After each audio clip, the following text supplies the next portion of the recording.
Alors, première question, on vous demande de représenter la probabilité que grand X soit inférieur ou égal à 1.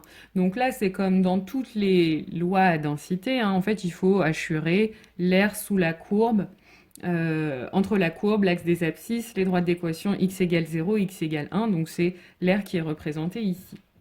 Ensuite, on vous demande d'indiquer où se lit directement la valeur de lambda. Alors, je vous rappelle que la fonction densité d'une loi exponentielle, c'est lambda exponentielle de moins lambda x. Donc, ça veut dire que si je calcule l'image de 0, bah, ça va me donner lambda exponentielle de moins lambda fois 0, c'est-à-dire là, ça va donner 0, donc exponentielle de 0, 1, donc ça va donner lambda. Donc en fait, si vous regardez sur le graphique l'image de 0, ce sera lambda. Et l'image de 0 sur votre graphique, on voit que c'est 0,5, donc lambda égale 0,5. Ensuite, on vous dit qu'on suppose que l'espérance de x est égale à 2. Et on vous demande que représente dans le cadre de l'exercice la valeur de l'espérance mathématique de la variable aléatoire grand X. Bah, en fait, ça vous dit que 2 ans, c'est la durée de vie moyenne du composant. C'est ça l'interprétation de l'espérance. Ensuite, on vous demande de calculer la valeur de lambda. Bah, là, vous savez que d'après le cours, l'espérance de x, c'est justement 1 sur lambda. Donc là, vous savez que 1 sur lambda est égal à 2. En isolant lambda, on obtient que lambda est égal à 0,5. Ensuite, on vous demande de calculer la probabilité que x est inférieur ou égal à 2. Bah ça, c'est l'intégrale de 0 à 2 de 0,5 exponentielle de moins 0,5x. On remplace lambda par 0,5 maintenant.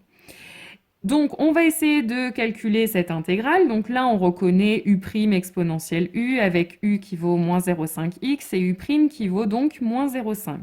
Donc on a presque u' ici, il manque juste le moins, donc on le rajoute et on en met un deuxième pour compenser. Donc on a en fait moins u' exponentielle u.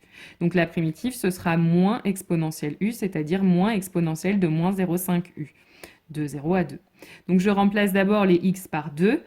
Et ensuite, je fais moins exponentielle de moins 0,5 fois 0. Donc ça, on sait que ça va donner exponentielle de 0, donc 1, moins exponentielle de donc moins 0,5 fois 2, ça nous fait moins 1. Donc voilà la valeur exacte de la probabilité. On vous en demande aussi une valeur approchée à 0,01 près, donc ça fait 0,63. Et pour finir, question petit d, sachant que le composant a déjà fonctionné une année, on vous demande quelle est la probabilité que sa durée de vie totale soit d'au moins 3 années. Donc, sachant qu'il a déjà vécu 1 an, c'est la durée de vie supérieure ou égale à 1. Quelle est la probabilité qu'il vive 3 ans qui vivent au moins 3 ans, c'est la probabilité que sa durée de vie soit supérieure ou égale à 3. Et donc, on a vu dans le cours, d'après la propriété de durée de vie sans vieillissement, on sait que cette probabilité-là revient à calculer la probabilité qu'elle vive 2 ans de plus, autrement dit, la probabilité que la durée de vie soit supérieure ou égale à 2. Et ça revient à calculer la probabilité c'est l'événement contraire de l'événement x strictement inférieur à 2 ou inférieur ou égal à 2 pour les lois à densité, ça ne change rien. Donc 1 moins la probabilité que grand X soit inférieur ou égal à 2. Ça, on a vu au-dessus que la probabilité que x soit inférieur ou égal à 2, c'est 1 moins exponentielle de moins 1. Donc, on calcule ça, on enlève les parenthèses, donc ça fait moins 1 plus exponentielle de moins 1. Les 1 s'annulent. Il nous reste juste exponentielle de moins 1. Et pour finir, la partie petit b, alors là, ça n'a plus rien à voir avec les exponentielles, mais faisons-la puisqu'elle est là. Donc, on vous dit que quand vous avez un circuit qui est monté en parallèle, pour que le circuit soit défaillant, il faut qu'à la fois le composant 1 et le composant 2 soient défaillants, ce qui revient à écrire P de D1 inter D2. Et là, comment est-ce que je vais calculer cette probabilité-là? On vous dit que D1 et D2 sont indépendants. Donc quand D1 et D2 sont indépendants, on sait, d'après notre cours sur l'indépendance, que cette probabilité est égale à la probabilité de D1 fois la probabilité de D2. C'est-à-dire, on vous dit que ces deux probabilités-là, c'est 0,39, donc 0,39 fois 0,39, c'est-à-dire 0,1521. Et puis, dans le cas où les composants sont montés en série, le circuit sera défaillant si l'un ou l'autre, ou les deux, des composantes sont défaillants. C'est-à-dire, on vous demande de calculer la probabilité de D1 union D2. Et ça, je vous rappelle, formule de seconde, on l'avait déjà revu en début d'année aussi, c'est comment on calcule ça? On calcule en faisant la probabilité de D1 plus la probabilité de D2 moins la probabilité de D1 inter D2. Probabilité de D1, on sait que c'est 0,39, celle de D2 aussi. On soustrait ensuite la probabilité de D1 inter D2 qu'on vient de calculer. Et ça nous donne 0,6279. Alors, exercice 18. Donc là, on est en plein dans le sujet le cas typique d'utilisation de la loi exponentielle, c'est pour la radioactivité. Donc, on vous dit, on considère que la durée de vie en année d'un élément radioactif est modélisée par une variable aléatoire d qui suit une loi exponentielle de paramètres lambda. On appelle demi-vie de cet élément radioactif le réel t tel que la probabilité que d soit inférieur ou égal à t soit 0,5.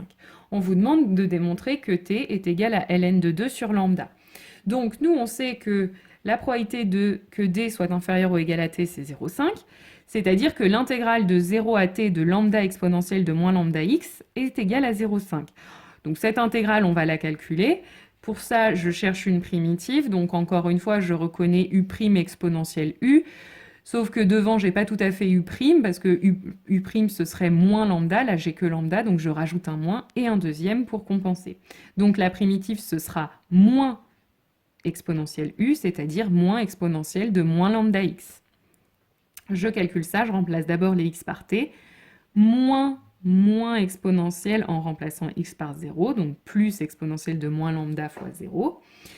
Et donc ça va me donner exponentielle de 0, donc 1. Donc j'obtiens cette égalité-là. Et maintenant, je vais essayer de résoudre cette équation en isolant t. Donc je fais passer le 1 de l'autre côté, ça me donne moins 0,5, et ensuite j'enlève les deux moins, ça me donne exponentielle de moins lambda t égale 0,5. Ensuite, je veux enlever l'exponentielle, je passe donc au logarithme. Et enfin, je divise par moins lambda. Donc j'ai t qui est égal à ln de 0,5 sur moins lambda. Alors c'est pas tout à fait ce qu'on nous demandait de trouver, donc il faut transformer cette expression pour arriver à ce qu'on nous demande. En fait, ln de 0,5, c'est ln de 1,5.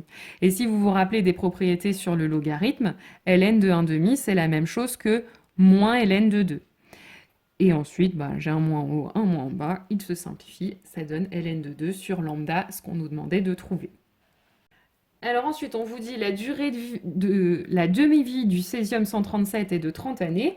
Calculez la probabilité que la durée de vie d d'un élément radioactif césium-137 dépasse 50 ans. Donc ce qu'on vous demande, c'est de calculer la probabilité que d soit plus grand que 50, c'est-à-dire 1 moins la probabilité que d soit inférieur à 50. Ça, on sait d'après la question précédente que cette probabilité, on l'avait calculé ici, c'est 1 moins exponentielle de moins lambda fois 50. Donc finalement, pour avoir cette probabilité, il faut qu'on calcule lambda. Donc pour ça, c'est ce que je vous ai indiqué juste au-dessus, on sait que t est égal à 30, c'est-à-dire que la durée de demi-vie est égale à 30. Ça revient à dire, on a vu que t, c'était ln de 2 sur lambda. Donc finalement, pour avoir lambda, j'ai plus qu'à l'isoler, donc je sais que lambda, c'est ln de 2 sur 30. Donc là, maintenant, je remplace mon lambda par ln de 2 sur 30. Les 1 vont s'annuler.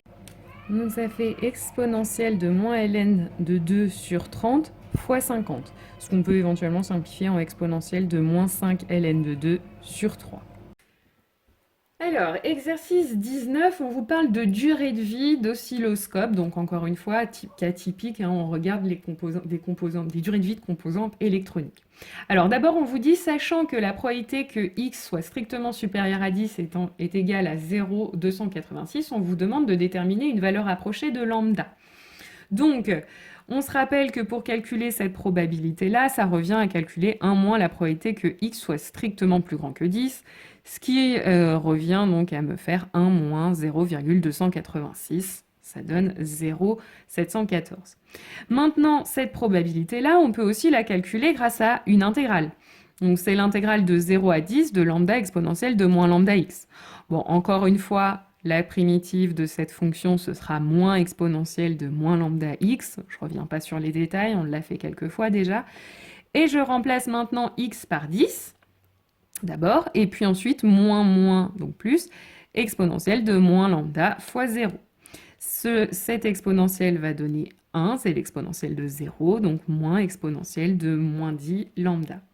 Donc maintenant, je sais que cette quantité, 1 moins exponentielle de moins 10 lambda, elle est égale à 0,714, parce que j'ai calculé la même probabilité. Donc j'ai mon équation, j'ai plus qu'à la résoudre. Donc je passe d'abord le 1 de l'autre côté et j'enlève le moins qui est là et puis le moins qui est apparu en faisant la soustraction. Et ensuite, je passe au logarithme pour enlever l'exponentielle. Et pour finir, je divise par moins 10. Et j'obtiens que lambda est environ égal à 0,125. Ensuite, on vous dit, on prend lambda égale 0,125 dans la suite de l'exercice, donc c'est une bonne nouvelle pour nous. A priori, on ne s'est pas trompé dans notre calcul de lambda.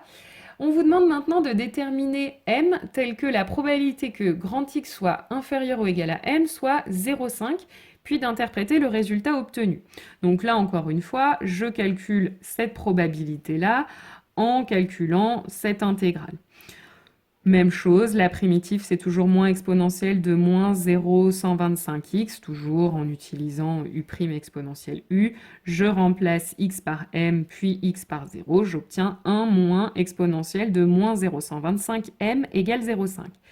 Encore une fois, c'est toujours la même équation à résoudre. Je passe le 1 de l'autre côté, j'enlève les moins, ça me donne ça.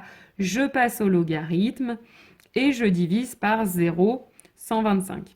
Donc voilà, j'ai m qui est égal à ln de 0,5 sur moins 0,125. Et ça donne environ 5,545. Et qu'est-ce que c'est que cette valeur? On l'a vu dans l'exercice 18 tout à l'heure, c'est la durée de demi-vie d'un oscilloscope. Maintenant, on vous demande de calculer la probabilité qu'un tel oscilloscope ait une durée de vie inférieure à 6 mois. Donc là, attention à ne pas tomber dans le piège. Là, on vous demande bien la probabilité que x soit inférieur ou égal à 0,5. Attention à bien repasser en années. Donc, on calcule l'intégrale de 0 à 0,5 de cette fonction-là. Donc là, on a déjà fait le travail juste au-dessus, donc je ne refais pas le détail du calcul de l'intégrale. Hein, ça nous donne tout de suite 1 moins exponentielle de moins 0,125 fois 0,5. Et donc ça fait environ 0,061.